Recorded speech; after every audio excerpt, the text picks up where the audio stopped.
తెలుగు రాజ్యంకి స్వాగతం. నేను సత్యనారాయణ.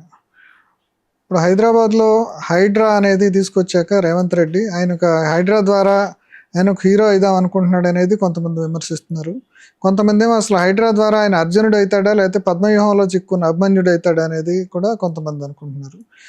అట్లాగే ఎన్కౌంటర్లు స్పెషలిస్ట్ అయినటువంటి రంగనాథన్ తీసుకొచ్చి ఇప్పుడు ఎన్ని ఎన్కౌంటర్లు చేస్తే రోడ్డు మీద వరదలు తగ్గుతాయి, డ్రైనేజీలు బాగు చేయకుండా, ఇక్కడ వ్యవస్థని రోడ్లు బాగు చేయకుండా హఠాత్తుగా బిల్డింగులు కూలగొట్టడం ఇవన్నీ చేస్తే అవుతుంది అనేది ఒక సమస్య.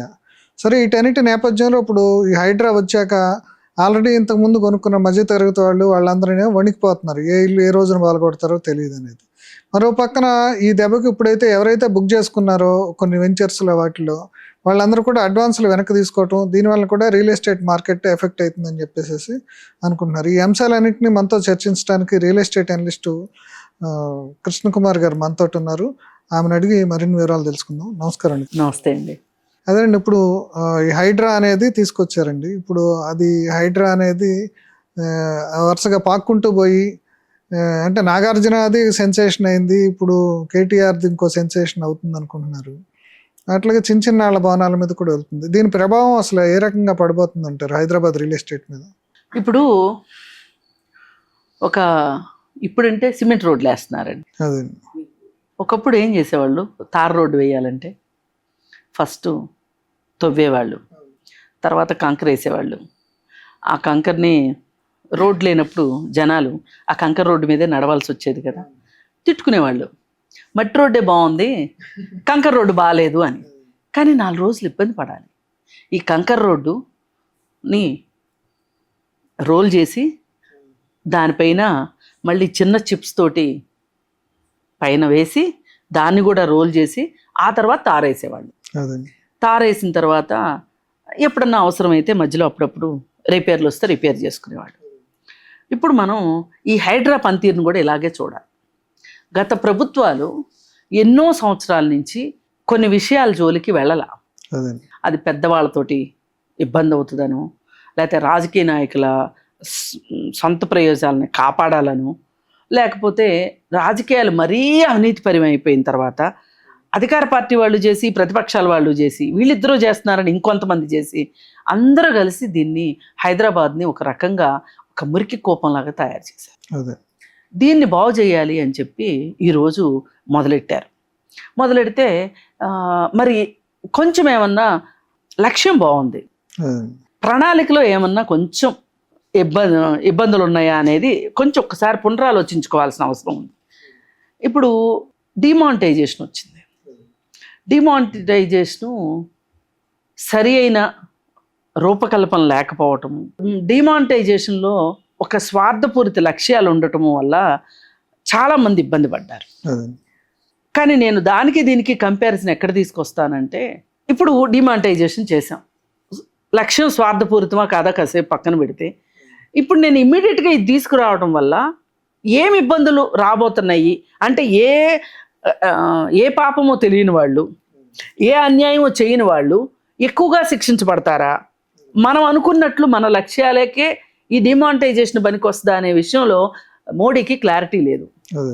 అసలు ఆయన దృష్టిలో సామాన్య జనులే కాదు కాబట్టి అది తీసుకొచ్చేశారు. ఆయన కావాలనుకున్న లక్ష్యాలు ఆయనకి నెరవేరినాయి, సామాన్య ప్రజలు చాలా ఇబ్బంది పడ్డారు. కానీ ఇక్కడ నేను ఏం పోలికి తీసుకొస్తున్నానంటే, ఇప్పుడు మనం అసలు ఒక పని చేయబోతున్నప్పుడు మన లక్ష్యం మంచిదే, దాని ఫలితాలు కూడా చాలా గొప్పగా ఉంటాయి. కానీ ఇంప్లిమెంటేషన్లో ఏమైనా ఇబ్బందులు ఉన్నాయా, ఈ ఇంప్లిమెంటేషన్ చేయడం వల్ల ఎవరికైనా నష్టం జరుగుతుందా, అలాగే ప్రభుత్వమే ప్రశ్నార్థకంలో పడుతుందా అనేది. అంటే ప్రభుత్వం ప్రశ్నార్థకంలో ఎలా పడుతుంది అంటే, ఇప్పుడు కొన్ని బిల్డింగ్స్ ఉన్నాయి, వాటికి రెవెన్యూ డిపార్ట్మెంట్ వాళ్ళు, ప్లానింగ్ డిపార్ట్మెంట్ వాళ్ళు, అలాగే హెచ్ఎండిఏ వాళ్ళు ముగ్గురు కలిసి చేసిన పాపాలు ఉన్నాయి. ఇప్పుడు దానికి ఈ ప్రజలను శిక్షించడం ఎంతవరకు కరెక్టు?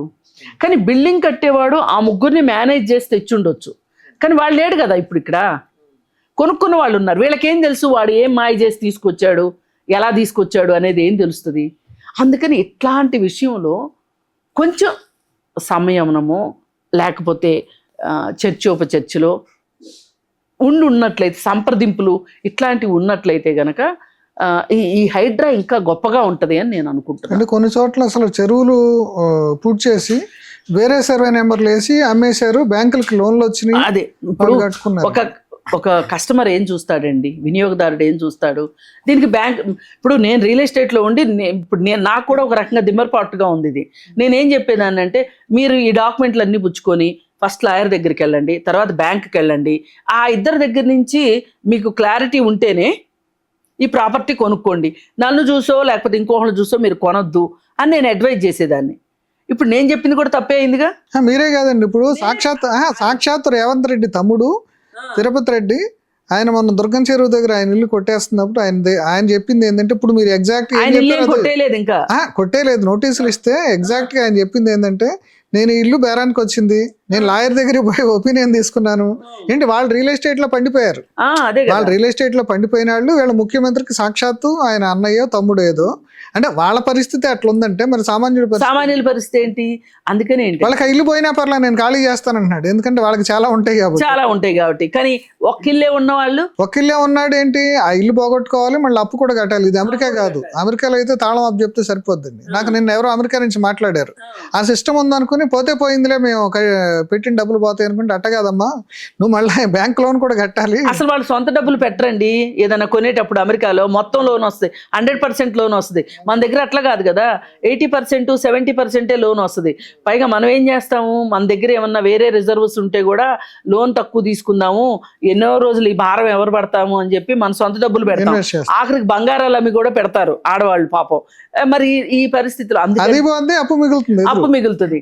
అంటే నేనేమంటున్నానంటే, ఇట్లాంటి వాటికి ఒక రకమైన ప్రణాళిక, ఇప్పుడు నాగార్జున లాంటి వాళ్ళది ఇంకొక రకం ప్రణాళిక, ఇట్లా చూస్తుంటే బాగుండేది అని. అందుకే రంగనాథ్ గారు కూడా ఇప్పుడు ఏమంటున్నారు, మేము ఆల్రెడీ ఇళ్లల్లో ఉంటున్న సామాన్యుల ఇళ్ల జోలికి మేము వెళ్ళము అని ఆయన క్లారిటీ ఇచ్చారు.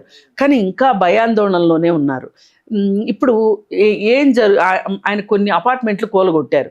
ఆ కూలగొట్టిన అపార్ట్మెంట్లు కూడా ఎక్కడెక్కడ కూలగొట్టారు, అండర్ కన్స్ట్రక్షన్లో ఉండి మనుషులు జీవనం లేని వాటినే మేము పగలగొట్టాను తప్పితే మనుషులు ఉన్న వాళ్ళని మేము రండి బయటికి అని చెప్పి మేము చేయలేదు అని చెప్పారు. మరి కొన్ని బస్తీల్లో చేస్తున్నారు. ఈ బస్తీల్లో చేసే వాళ్ళు ఎవరు అంటే, నాలాల మీద ఇల్లు కట్టుకున్న వాళ్ళు. మరి నాలాల మీద ఇల్లు కట్టుకోవటం తప్పు, అవునన్నా కాదు. అది ఇప్పుడు టౌన్ ప్లానింగ్ వాళ్ళు నిద్ర లేచి చేస్తున్నట్టున్నారు అండి. హైడ్రా కాదు, నేను మొన్న పంచవడ్డీ కాలనీలో చూసాను, మేము ఇంతకుముందు అక్కడ ఉండేవాళ్ళం. ఆ నాలా మీద మా కళ్ళెదురుగానే మొత్తం వరుసగా కనపడుతున్నాయి పచ్చిగా. ఇప్పుడు టౌన్ ప్లానింగ్ వాళ్ళు ఇన్నాళ్ళ నుంచి నిద్రపోయి ఇప్పుడు ఇప్పుడు చేస్తున్నారు. అంటే ఇప్పుడు హైదరాబాద్ లో జరుగుతున్న కూల్చివేతల్లో హైడ్రా వాళ్ళు కూల్చేవి కొన్ని అయితే, టౌన్ ప్లానింగ్ వాళ్ళు HMDA వాళ్ళు కూలగొట్టాయి కొన్ని ఉన్నాయి. అలాగే ప్రభుత్వ స్థలాల్లో చాలా సంవత్సరాల పాటు స్థిర నివాసం ఏర్పరచుకుని వాళ్ళు జీవో నెంబర్ 58, 59 తరఫున అప్లై చేసుకుంటానికి వీలు లేనివి ఉంటాయి. ఇప్పుడు అప్లై చేసుకోవాలంటే ఏంటంటే లీగల్ కాంప్లికేషన్స్ ఉండకూడదు. వీళ్ళే కోర్టుకి వెళ్ళి మళ్ళీ వీళ్ళే 58, 59 తరఫున అప్లై చేసుకోవాలంటే కుదరదు కదా. ఇప్పుడు ఆ కేసు విత్డ్రా చేసుకోవడం కూడా కుదరదు. అట్లాంటివి మొన్న షేక్పేట రాయదుర్గంలో మొన్న పగలగొట్టారు. అదేంటి అంటే, వాళ్ళు గవర్నమెంట్ ల్యాండ్లోనే ఉన్నారు, మేము ఎప్పటి నుంచో ఉన్నాం ఇక్కడ అని అంటారు. మీరు ఎప్పటి నుంచో ఉంటే మీరు ఎందుకు జీవో నెంబర్ 58, 59 చొప్పున మీరు ఎందుకు అప్లై చేసుకోలేదు? మీరు అప్లై చేసుకోవాలి కదా. మరి ఎన్ని సంవత్సరాలని చూస్తా ఊరుకోవాలి అని ఇలా ఇప్పుడు ఆ పని చేస్తున్నారు. ఏదేమైనా మనం హైడ్రా విషయం తీసుకుంటే గనకండి, చెరువుల విషయంలో గత పాలకులు చేసిన పాపం ఏదైతే ఉందో ఆ పాపమే ఇవాళ సామాన్యులు వెంటాడుతుంది. ఇప్పుడు నాగార్జున గారికి 3 ఎకరాలు పోయినంత మాత్రం నష్టమేమి లేదు. అది కూడా కాకుండా మనం ఏదైతే ఒక చట్టం అనేది ఉందో ఆ చట్టాలని ఎవరైతే వెళ్ళి అడుగుతారో అప్పుడే ఎక్స్ప్లెయిన్ చేస్తారు తప్పితే ఒక అవగాహన అనేది లేదు. ఇప్పుడు నాగార్జున గారు లేవదెత్తిన విషయం ఏంటి, నాది పట్టా భూమి అంటాడు ఆయన. అవును, మీది పట్టా భూమే, కానీ వ్యవసాయం చేసుకోవడానికి ఇచ్చే పట్టాలు వేరుంటాయి, ఇల్లు కట్టుకోవటానికి అంటే వ్యవసాయ భూములు, వ్యవసాయేతర భూములు ఉంటాయి. వ్యవసాయ భూముల నుంచి వ్యవసాయేతర కార్యకలాపాలు చేయాలి అంటే ల్యాండ్ కన్వర్షన్ చేసుకోవాలి. మీరు ల్యాండ్ కన్వర్షన్ చేసుకోవాలని చాలా ప్రయత్నం చేశారు. ఇప్పుడు నాగార్జున ఏంటంటే కింద పడ్డా నాదే పై చేయి అన్నట్లు, అలాగే కొంచెం ఫేస్ సేవింగ్ కోసం మాట్లాడుతున్న మాటలు, కానీ ఆయన ఏ పర్మిషను తీసుకోకుండా అక్కడ షెడ్లు వేసాడు. ఆ షెడ్లు వేసి ఆ ల్యాండ్ని ఆయనకున్న సొంత ల్యాండ్లో పార్కింగ్ పెట్టినట్టున్నాడండి. కాదండి, మొత్తం ఆయనది ల్యాండ్. ఆయనకున్న పట్టా భూమిలో ఎఫ్టిఎల్ ఉంది, బఫర్ జోన్ ఉంది. ఈ రెండిట్లో ఆయన ఆ రెండు ఉన్నాయని తెలియనంత అమాయకుడైతే కాదండి. వాటిలో ఏం చేశాడు, షెడ్లు వేసి రెగ్యులరైజేషన్కి పెట్టుకున్నాడు. రెగ్యులరేషన్ చేయమన్నారు వాళ్ళు. చేయమంటే ఏంటి అర్థం, అక్కడ ఉండకూడదనే కదా, అవి ఇల్లీగల్ అనే కదా. పోనీ మేము రెగ్యులరైజ్ చేస్తాము అని అప్లికేషన్ తీసుకుని ఉన్నా నువ్వు సేఫ్ కండిషన్లో ఉండేవాడివి. అంటే ఇదంతా తెలిసి చేసిందే. ఆ 3 ఎకరాలను ఆయన వదులుకోదలుచుకోలే. కానీ అసలు విషయం ఏంటి అంటే, అసలు ఇలాంటి పరిస్థితి ఎందుకు వస్తుందంటే, చెరువు పక్కన భూమి పట్టాలు ఇస్తారు, దానిలో వ్యవసాయమే చెయ్యాలి. దాని స్వరూప స్వభావాలను మార్చకుండా వ్యవసాయం చేయాలి.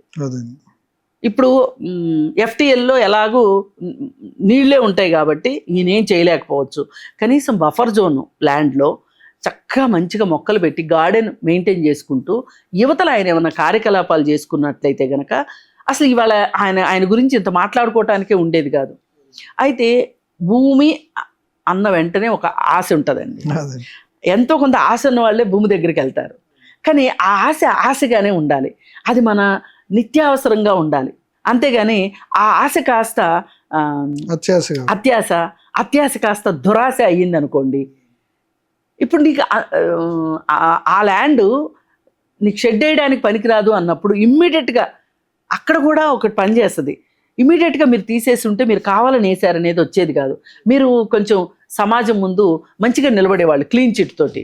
ఇవాళ పరిస్థితి ఏమైపోయిందంటే, ఆయన ఎంత కాదన్నా ఆయన ఒక పెద్ద స్వార్థపరుడు అనేది, అలాగే వ్యవస్థలు మేనేజ్ చేయగలిగిన వ్యవహారకర్త అనేది ఇలా అర్థమైపోయింది.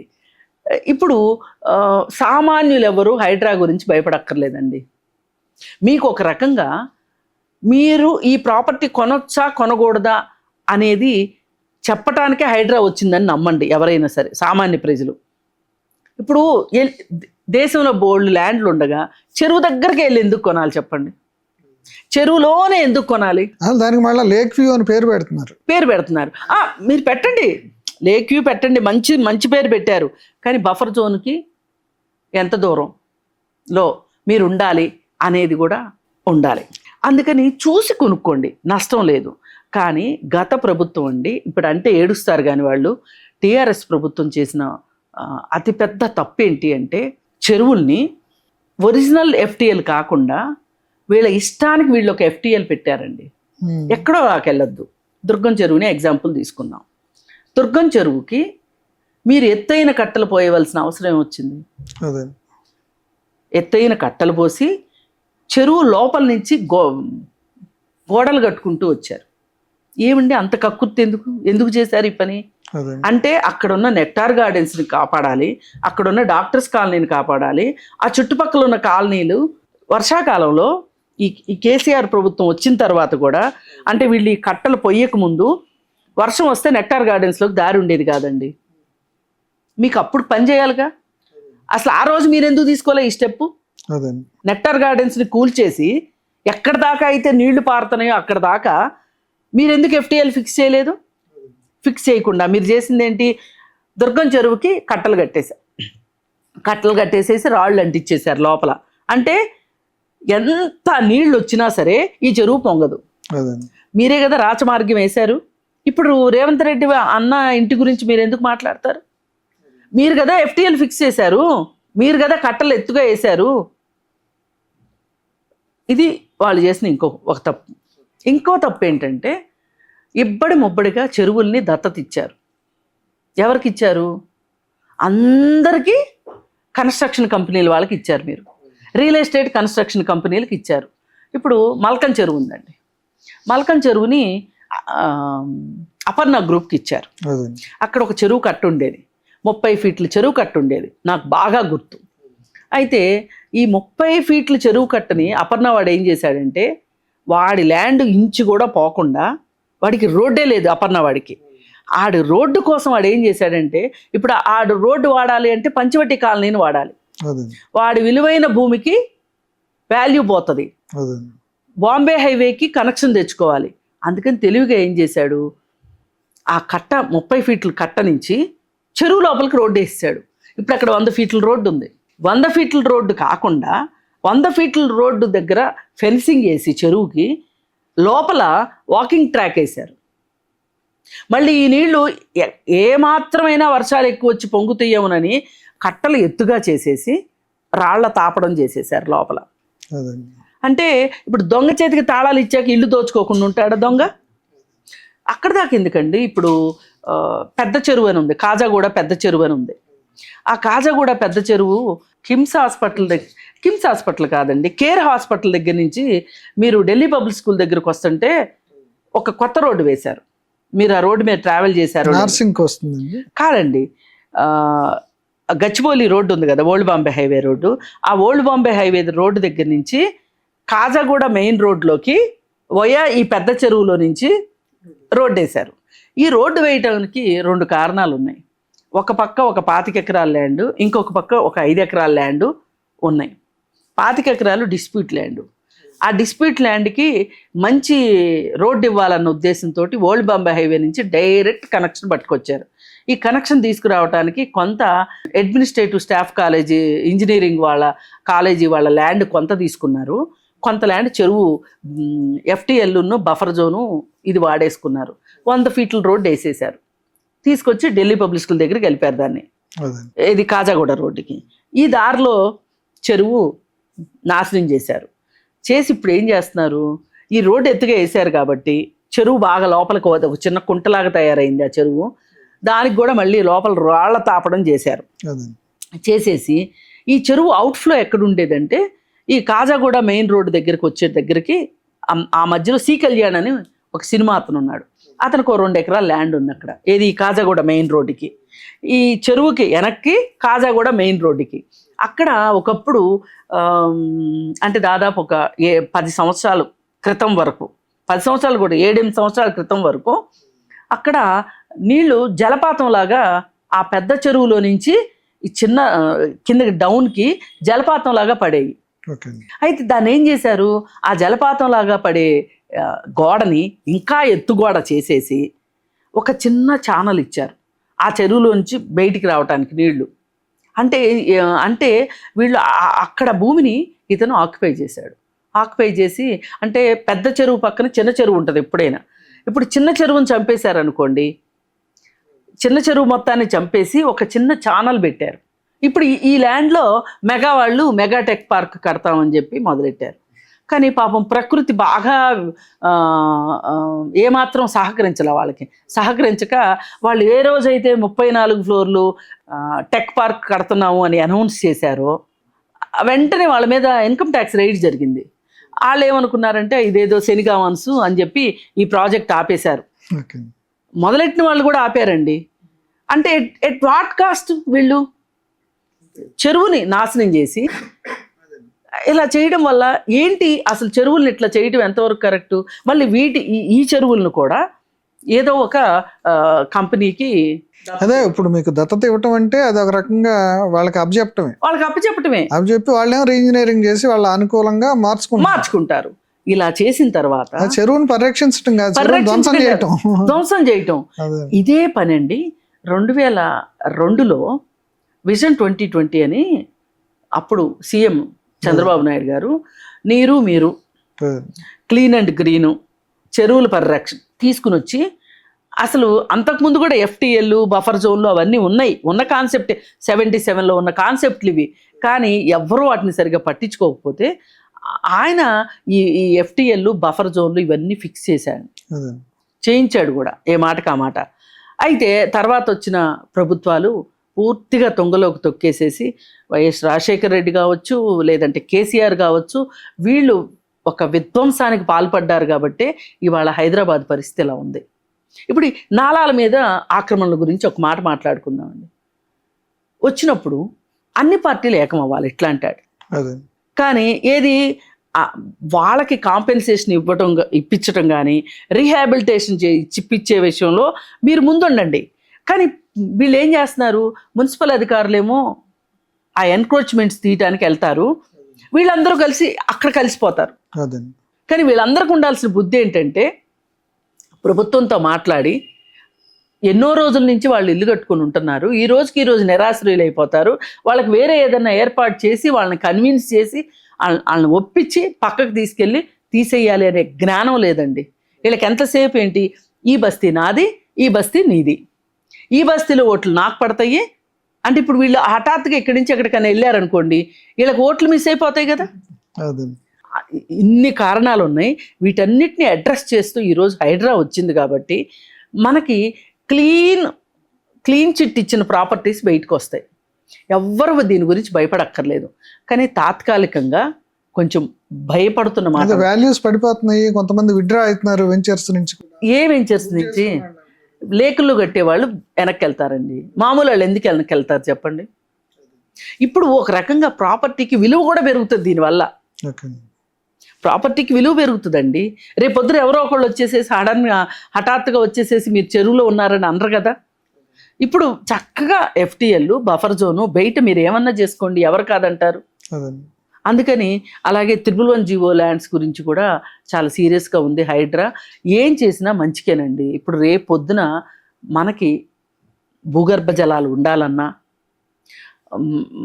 ట్రాఫిక్ సమస్యలు లేకుండా ఉండాలన్నా, 4 చినుకులు పడితే చాలు రోడ్లు మునిగిపోకుండా ఉండాలి అన్నా కానీ ఇవాళ హైడ్రా తీసుకునే చర్యలు రేపటికి పనికొస్తాయి. అంటే పగలగొడుతున్నారు కానీ మళ్ళీ ఇప్పుడు మనం కావాల్సిన విధంగా చేయగలుగుతారంటారా ఈ రికన్స్ట్రక్షన్ అనేది?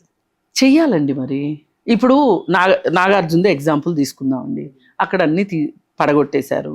వాళ్ళనికే చెప్పాలి, మొత్తం మీరు క్లీన్ చేసేసేయండి, మేము ఇక్కడ FTL బఫర్ జోన్ ఫిక్స్ చేస్తాము అన్నారనుకోండి, వాళ్ళకు ఒక పర్టికులర్ టైం ఇచ్చారనుకోండి, వాళ్ళు చేయలేదనుకోండి, మీరే పక్కకు నెట్టేసేసి, ఆయనదే చాలా ల్యాండ్ ఉంది కదా పక్కన, ఆ ల్యాండ్లోకి నెట్టేసేసి ఇమ్మీడియట్గా ఈరోజు పగలగొట్టాము ఒక టైం పీరియడ్ పెట్టుకొని FTL బఫర్ జోన్ ఫిక్స్ చేశారనుకోండి, ఇంకా ఆయన కూడా రాడు కదా మళ్ళీ లోపలికి.